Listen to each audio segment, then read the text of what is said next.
What is going on, you guys? It's Con Baker, aka Prox Baker, aka Mutt News, bringing you guys a video on MLB The Show 24 once again. And today I'm going to be teaching you guys how to make stubs inside MLB The Show 24. This video will be kind of similar to the first video I made about stubs, but there's a lot more in the game now, so definitely a little different. So I would watch the video. So we're going to start off with the season rewards. Obviously this will give you a good amount of stubs. As you can see, I'm at level 34 right now, almost level 35. Alright, before I was rudely interrupted by my controller dying, like I was saying, season level pass is really good a way to make some stubs. It is a little hard to get XP as there is not much to do, it's just besides gameplay, but you can definitely get these players, and these will go into the season 1 collection, which you can see some stubs. You get some packs, and then along the way you'll get the 99 season 1 players, and at the end you'll get the cycle thing, so that's gonna be clutch too, but somehow you can get there. But since there's only 45 days left, and I'm a little over halfway, I would say that's pretty good. I don't know how many days were started, but I would say that's pretty good progress. I would say if you're between like 30, around 30, I would say around 30, you should be good on level XP. But yeah, level XP is pretty good. Team Affinity, another way, same thing. You're gonna get some packs and some cards that help you collections wise. Tons of packs. Balling to Habit. These packs are really nice too. The 90 overalls aren't or the rare rounds aren't super expensive, but they're nice to just plug into these exchanges, and you just repeat that. If you guys want to know how to level up in Team Affinity 2 fast, go watch my other video on to Team Affinity. That will help a lot. So Team Affinity, nice way, obviously give some stubs. In here, there's not a lot of stuff to make stubs off of here in the other programs. These season ones are kind of just nice to have for like the season 1 collections. They'll get a ton of players from this, so if you need some season 1 players, that's a good one to do, especially the Jackie Robinson one, because I think you get like 4 guys plus the barriers guy. That's core, but you get the idea. You just get a bunch of players for the collection. Mini seasons, I don't know how I feel about mini seasons. I'm not a big mini seasons guy. I feel like they're kind of boring. They're kind of like, they just feel like conquest games, just not as rewarding as conquest games. But if you guys want to, there's a bunch of goals here. Get some packs. I just don't think it's really worth it. Yeah, I just don't really see the reward in mini seasons. Conquest is really good. There's a bunch of hidden rewards. If you need Team Affinity 2 stuff, this Conquest isn't bad. You get some hidden rewards too. You get some 3 of the show packs there, some vouchers, and then 90 overall era choice pack. So I think you're guaranteed the rare rounds in that one. But there's definitely, if you look on Twitter, you could probably find a bunch of hidden rewards inside these little conquests. So even if you don't want to do the conquest itself, it's not a bad idea just to go through and get the hidden rewards and just not play a single game, which is pretty good. Also, the Nations of Baseball, really good in that. I didn't play any games in Conquest in the Nations of Baseball, but I just went around and chose each. I got all the hidden rewards, and if you need that, just go on Twitter, just search up Nations of Baseball Conquest map, and you'll find all the hidden rewards in there. I think there's one in the top left, and then there's a couple down here by Arizona. There's one, I think there's one actually like right here next to the Blue Jays. The ones on the east are really hard just because there's a lot of teams. As you can see in the west, there's maybe six or 7 teams over here. So there's just not a lot of competition, which is easier. So I would highly recommend doing all of it, but if you don't want to do it, it's kind of a pain in the ass to get the ones in the east. Like, I know there's one down here by Miami. I didn't even try to do that just because it's a good distance, but the ones in the west you definitely should get because they're really easy to do. Obviously you should have done all these. The Jackie Robinson was actually pretty rewarding. There's like a lot of good packs in here. There's a headliner, there's a to the show packs, another to the show packs, millionaire pack, and then the 5 the show packs, and then there's a ton of hidden rewards in here, which are really nice. And I haven't done this one yet, and I haven't looked at the hidden rewards, but I'm assuming this is really good. I would definitely do this conquest if you haven't, or obviously you haven't. It came out today, but there's a good amount of packs to get. There's what was that? 6 packs, 6 of the show packs, 8 or 9 of the show packs. So you're guaranteed 9 of the show packs plus this 93 Graveman, who's really good pitcher, closer wise. 95 sinker, 96 four seam, 125 hits per 9, and yeah, that's pretty good. But there's definitely a ton of hidden rewards here. I haven't looked at the map yet, just because it just came out. I'm sure there hasn't been a map out here, but definitely get on the digging for K's conquest. Showdown, not really much of Stubs make off of, just to help you get through Team Infinity and other programs. CPU, you should look at that. Ranked is really good, especially with these 97s at the end. Where is it? DeGrom, probably the best pitcher in the game right now. 172K. Obviously you can't sell it, or can you sell it? Oh, you can sell it. So if you really want to, you could grind out ranked right now, sell the DeGrom, and then buy him back for really cheap. The Randy Johnson, he's like 30K. I don't know if he's still 30K, but he was 30K towards the end of the season, or towards the end of the ranked program. Oh, he jumped up to 50K. So a bad idea.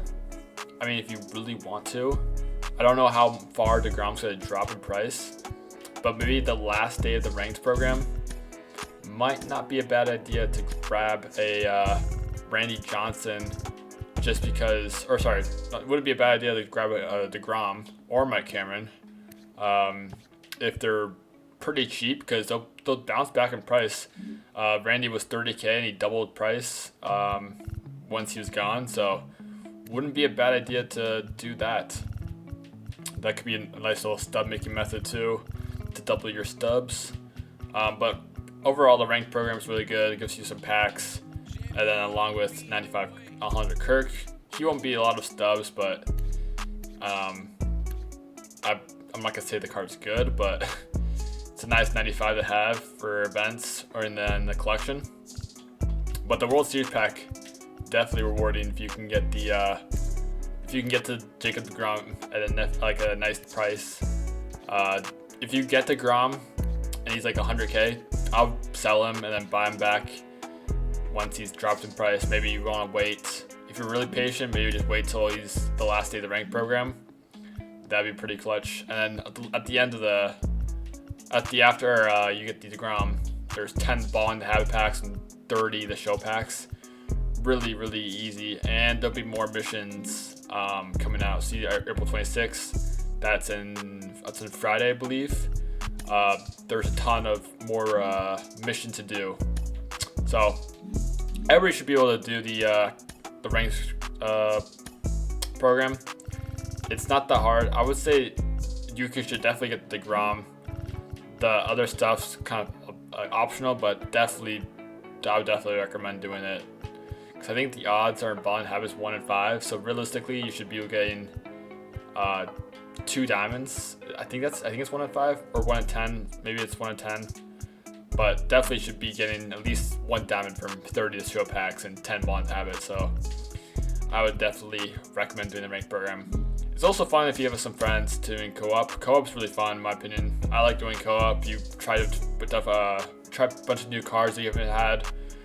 Like my friend has Rob Dibble. I don't have Rob Dibble yet, but I get to use Rob Dibble and then a bunch of other cards he has that I don't have. So it's just nice to see which cards you like. BR is also decent if your BR is really good if you're good at the game.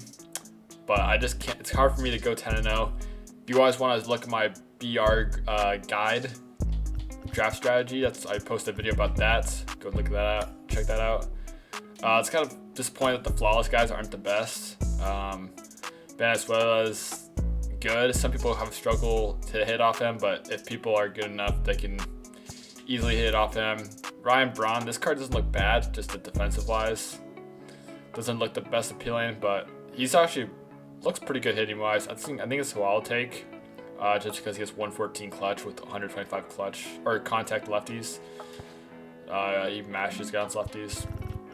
I wish the BR program was a little bit more rewarding after the 100 BR points, but like the ranked program. But it's all right. I like doing BR. You get a bunch of team affinity points for playing a bunch of the new cards, so that's nice to have. Events. I'm not a big event guy. There can be some rewards with events. I know you can get a bunch of Season 1 players for the collection, but I'm not a big event guy. I mean, this guy's 24k, but they'll go back into the rewind pack, so it's nothing really crazy. So I wouldn't say events are pretty huge. I just wouldn't touch it. Unless you have a ton of time, but I would just mainly focus on, for online mode, I would just focus on BR and ranked. Another one, a good way is just investing. Obviously, we talked about it yesterday in the last yesterday's video, but investing, probably the biggest stub making method if you can predict right, and if you can buy the investments at a good price. Because like now everybody's investing since the roster update's Friday, so a bunch of people are getting in on like the Will Smith. He's like 2.4k. Glass now is almost 3k. So it's kind of too late to invest, but you can if you want to. I mean, if you do this Will Smith, you can make 600 profit if he goes diamond, or at least 85. So if you want to get on that, I know Dylan C's doing pretty good. But yeah, that's another thing to look out on. Another thing I kind of just realized is if you go to Season 1, and if you play the BR, BR for Season 1, or what's it called, the first BR with Willie Castro. This Willie Castro is really expensive. He is 22k right now. So if you really want to, you can sell Willie Castro. It's not a bad idea. But for people doing the BR stuff now, I personally don't recommend locking in your diamond rounds. So like you can see all my, besides my gold ones, all my gold ones I locked in just because they're pretty cheap. But how much was he? How much was the 84 BR this guy? AJ Minter. He's 2k. I probably would lock him in once I need to, but I just wouldn't recommend locking in your diamond BR guys. Like, where's my Harper? Well, Ryan McCannon. He's 7k. He'll probably go up in price eventually after BR is done, since you can't get any more. So just pay attention to people you're locking in for Season 1, like this Willie Castro, 22k. I would definitely sell him if you can. I probably will sell him eventually for people I'm gonna invest in for Friday. Probably, I don't know who to buy, honestly. That's what I'm kind of struggling with. I kind of waited too long to invest. But a bunch of these guys, let me find the 80s. Let me find the diamond rounds for BR1. Who's in BR1? Now, Lou Gehrig, I think he was. He went up a little bit. But there's another guy who went up a ton. I think, no, was it this guy? No. There's one diamond that went up a ton. I don't know. JD Davis? I mean, he went to 10k. So a bunch of these guys wouldn't be a bad idea to invest in. Like your Bryce Harpers, your Ryan McCannons. Wouldn't be a bad idea to buy a bunch of them right now. I think it was Tony Clark. Yeah, Tony Clark's 14k. So wouldn't be a bad idea to just buy some of those now, because they'll probably go up in price later on. Worst case scenario, I think you can quick sell them. I don't know what you could. Let me go to inventory. Worst case scenario, you could probably quick sell them for a decent chunk. What am I looking at? Is he Nationals? Or I could just go Rockies. Rockies. Quick sell. He's 4K. So I mean, you're losing about 2.7K if he doesn't go up. But I would bet he would go up after the BR program's done. So it wouldn't be a bad idea to just invest in some of the BR diamonds. The golds I'd probably stay away from just because there's nobody like a Willie Castro type player. Like Willie Castro, that card's insane. For the 84 gold, you can see I got some gallons there. Hopefully he goes up. I don't know how I feel about it. I think Will Smith's definitely a lock, so at least I'll get some out of Will Smith. But yeah, that's kind of like talking about like this invest in some BR guys if you really want to. I think selling Willie Castro is not a bad move. I don't think the only issue about the selling of Willie Castro is later on they'll do a kind of a a series collection. So like they'll have a collection for the breakout players. They'll have a collection for all stars. So that could ruin your chances for completing that collection. What category is Willie Castro in? Where can I find him? Rookies. There's a lot of rookie players. Like this Ryan Brazier, he's a rookie category. So I feel like selling Willie Castro is fine because there's a lot of rookie series. The harder ones are usually like the rare ones, I would say. Like this one probably be a pretty expensive one. What's it called? The Hyper series, probably an expensive one to do, just because you have the 92s from like the Soto. All those are 50K plus. The Pipeline's probably expensive too, since a bunch of them are like in packs. Same with the what's the LE one? What's the LE one? Is he the 94 LE? But you get the idea. I would just there's a lot of players you can sell that you don't need and you probably don't know they're expensive, like the Willie Castro. I didn't know Willie Castro was 22K until I checked yesterday. So just make sure you check who you're collecting and lock in. That's kind of the main thing. Another thing to make some stubs.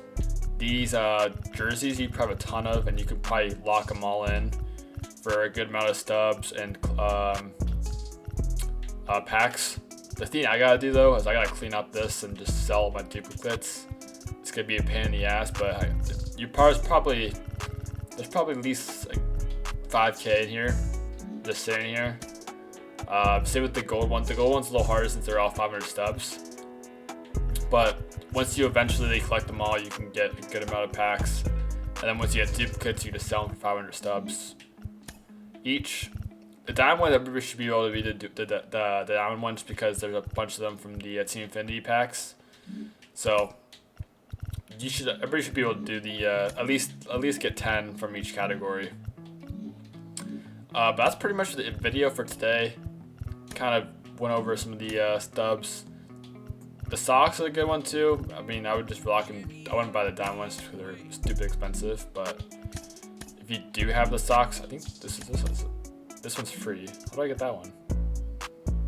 I don't know how to get that one.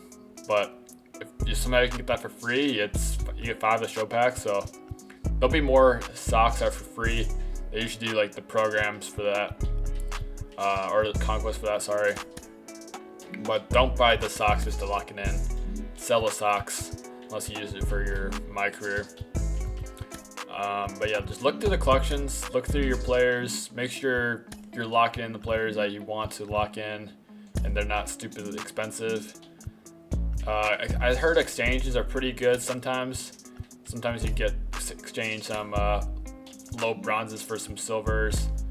Like honestly, this wouldn't be a bad idea now. I mean, probably rare, but if you lock in some of your silver players, you could probably, there's a chance of you getting like a Will Smith who's going to go on Diamond Friday. So maybe not a bad idea. Haven't really done this. I mean, obviously it's be really rare to get like one of the guys who are like 84s, but it's not a bad idea if you can snipe some silvers, because well, you need like 10 silvers or 1075s at least. 1075s are going for, I don't know. Actually, it's actually not a bad idea. What is 10 silvers? And he's 81k. Or sorry, not 81k. He's 81 stubs. Buying 10 of those. I think that's 810 stubs. So you would need at least a 82 to make profit. It's not a bad idea. It's not a bad idea. Yeah, it's actually not a bad idea. I mean, I wish it was like, I mean, that'd probably be broken if it was gold plus, but gold plus would be nice, but that's not a bad idea. If you, I mean, I'm sure you can find some other cheaper ones for than 81 stubs. I'm sure you can put, yeah, like probably maybe in the free agents. No, 100 stubs, 82 stubs. Maybe like a 76 is the move. I don't know. I don't really know what you're kind of attacking for the exchanges. I haven't really dig into that, but that's actually not a bad idea. What I just thought of. So could take that. I don't think there's any other exchanges that are pretty good. I mean, this one, I have 47 of them. I can't do anything with it. Millionaire packs obviously is good. But yeah, that's basically the video for me today. I think I well, I guess flipping cards is another way to do it.